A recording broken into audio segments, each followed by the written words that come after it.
How the hell did you get that? Found it. Welcome to MojoPlays, and today we're taking a look at 10 missions in Cyberpunk 2077 you may have missed during your first playthrough. Spellbook, you got it? I do indeed. Tucked away somewhere safe. Before we begin, we publish new videos all week long, so be sure to subscribe to MojoPlays and ring the bell to be notified about our latest videos. I'll fly away. So many dead. So many of them. This is perhaps the least missable of the missable quests, but we wouldn't be surprised if a handful of folks never got to this one. Once you have finished Riders of the Storm, you will get a message from Mitch asking if you can help him with Scorpion's funeral. This is not an offer you can sit on, though. I'm gonna sit here for a while, alright? Choose to ignore his request, and you'll be locked out of the mission completely. And you will get to give Scorpion a lovely send-off. Plus, you'll get a nifty statue for your apartment as a reward. Alright, let's go. Let's hit the road. Follow me. Love Roller Coaster. Bet you anything you're gonna scream like a little girl. In order to take part in this mission, you have to get to it before you begin the automatic love mission, and you have to get to it quickly. Yes, we know. Why does a mission with Judy lock out a mission with Johnny? It doesn't make any sense to us either. But it isn't anything super remarkable anyways. All you do is try to fix up a broken roller coaster. Should you choose to repair it, you'll get to ride it with Johnny sitting right next to you for the whole ride. You seeing this? Woo-hoo-hoo! Bullets. I'd almost forgotten that pretty face, and what a pity that would be. Welcome back to our little Oasis of Elegance. This mission is entirely dependent on your shopping tendencies within Cyberpunk 2077. Unless you have been somewhat actively buying up clothes from across the various stores, this mission will probably not appear for you. When you return to Jinguji, go see Zane and browse his selection of cyberware for a minute. Just as you're ready to leave, you'll find yourself in a fight against a cyber psycho. Finishing this mission will net you a good chunk of XP and a little bit of street cred. Join us. Could use a few more like you. Raymond Chandler Evening. Hey, back off. Ain't your biz here. Pepe's got a few troublemakers at his bar, and should you choose to deal with them and get them the hell out of there, you will gain access to this mission. Just make sure you finish Act 1 before you go seeking this one out. Raymond Chandler Evening reveals that all is not well with Pepe and his wife, Cynthia. No! It's not like that. I can explain. He thinks she might be cheating on him, and he wants you to investigate. 10 years married, you know? Fulfilling his request will net you some XP and street cred, but choosing specific dialogue options later on might get you something extra. Anyway, thanks. This is for you. For your troubles. Good man, Pepe. Take care. The Prophet's Song. They devour all in the area. In the day, they must drive to virgin lands in search of new prey. How many of us deliberately ignored Gary the Prophet's ramblings as we went to pay Misty or Victor a visit?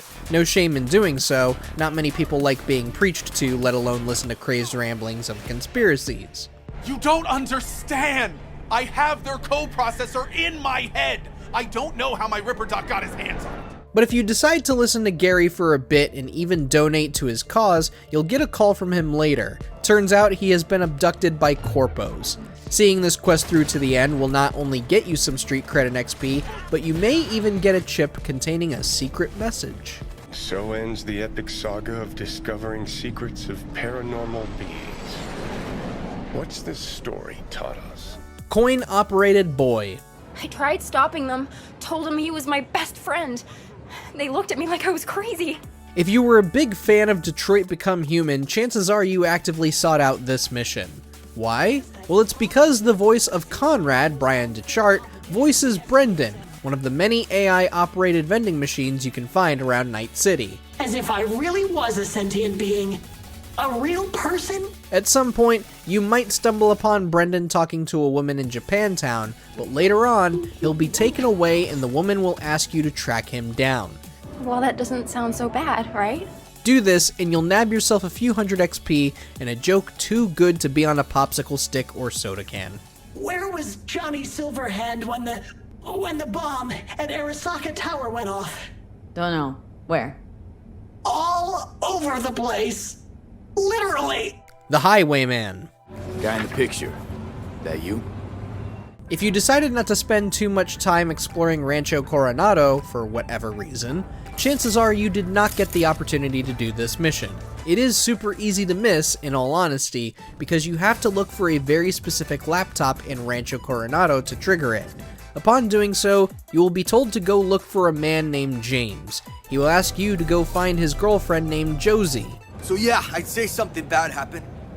Listen, figure anything out, anything. Let me know, okay? Follow through with this story and you'll get yourself a brand new Nazare Itsumare, one of the finest bikes to ride around in Night City.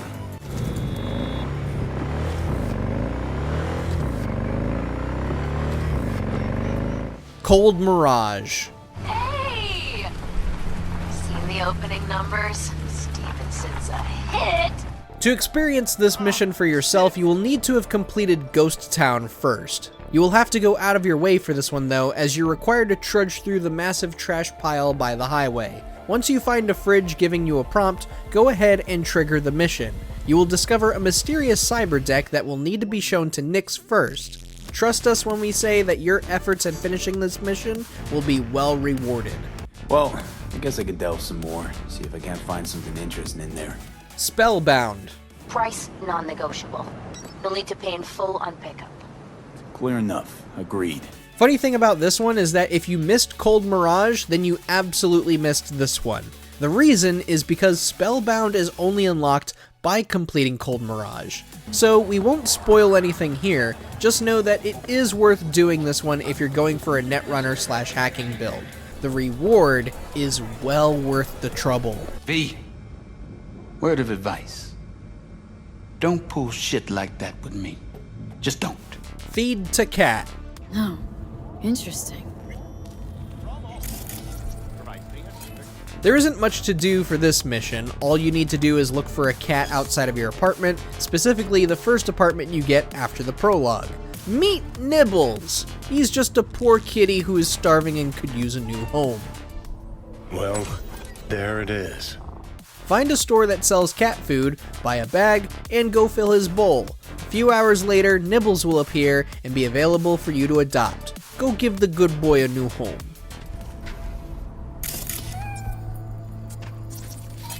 Did you stumble upon any of these on your own? Now what?